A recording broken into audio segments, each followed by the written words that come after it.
আপনাদের প্রতিটা কমেন্টের সবচেয়ে পছন্দীয় কমেন্ট হচ্ছে যে আমি চুল প্রতিস্থাপন করব, আপনাদের এখানে প্রতি গ্রাফট চুল প্রতিস্থাপনের জন্য আপনারা কত টাকা করে রাখেন।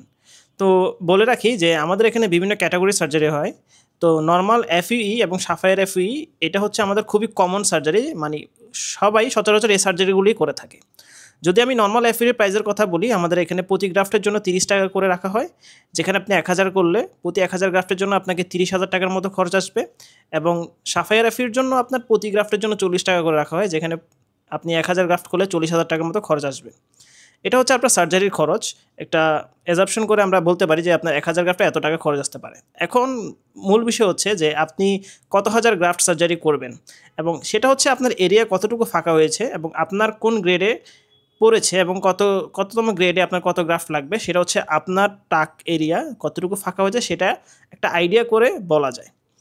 এখন আপনি পিছনের স্ক্রিনে দেখতে পাচ্ছেন আমাদের 2000, 4000, 5000 গ্রাফটের সার্জারির রেজাল্ট, যেটা 6 মাসের রেজাল্ট আমরা বলতে পারি। শুরুতে এবং শেষে আপনারা দেখেন 6 মাস আগের রেজাল্ট ওনার কী অবস্থা ছিল।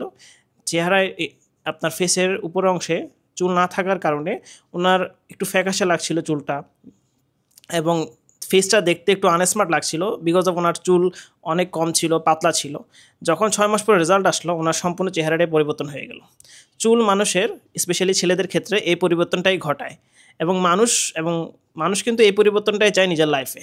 যখন আপনার চুল আসবে তখন দেখবেন আলাদা একটা কনফিডেন্ট আপনার মধ্যে অটোমেটিকলি বিল্ড আপ করবে। তো আপনারা সবসময় জানতে চান যে আমাদের এখানে সার্জারিতে কত টাকা খরচ হবে, আমি আজকে বলে দিলাম। তো যারা আপনারা সার্জারি করতে ইন্টারেস্ট এবং করতে চাচ্ছেন, তারা নিচের স্ক্রিনের নাম্বারটিতে হোয়াটসঅ্যাপে অথবা ইমোতে যে কোনো কল নক করতে পারেন অথবা সরাসরি কল করতে পারেন যদি আপনি সার্জারির ব্যাপারে ইন্টারেস্ট থাকেন। ধন্যবাদ।